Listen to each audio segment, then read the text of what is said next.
দেখুন ডিসপ্লে এখন রেডি, এটা ডিজিটাল করা হয়ে গেছে, সার্কিট ফিটিং, তারপর আপনার উপরে টাচ কিপ্যাড সম্পূর্ণ রেডি। এখন আমরা এটাকে কানেকশন দিয়ে দেখব, ভোল্টেজ দিয়ে দেখব ওকে আছে কিনা।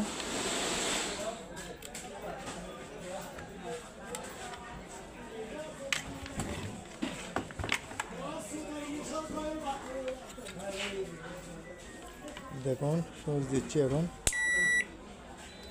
আমাদের পাওয়ার আসছে। দেখুন ডিজিটাল হয়ে গেছে, এখন এটা ডিসপ্লে চলতেছে। দেখুন এটা কুইক স্টার্ট দেওয়া হচ্ছে, এখন 1 মিনিট দিয়েছি, দেখেন চলতেছে। এভাবে আমরা ম্যানুয়াল একটা সার্কিটকে ডিজিটাল করে ফেলছি। দেখেন এটা ডিজিটাল করা হয়ে গেছে। এখন এটার মধ্যে আর কোনো ম্যানুয়ালভাবে টাইম দিতে হবে না, ডিজিটাল টাইম সেট আপ করলে হয়ে যাবে।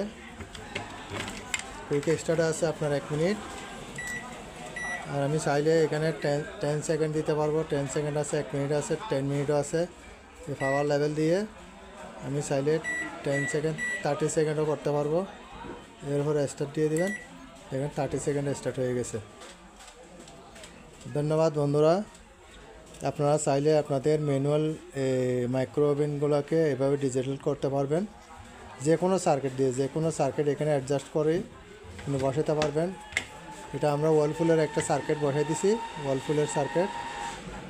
আপনি যে কোনো সার্কিট এখানে মাইক্রো ওভেনের যে কোনো সার্কিট যদি কাজ জানা থাকে তাহলে আপনি সেট আপ করে দিতে পারবেন। এটা সেট আপ হয়ে যাবে, ম্যানুয়ালটা তখন ডিজিটাল হয়ে যাবে। ধন্যবাদ।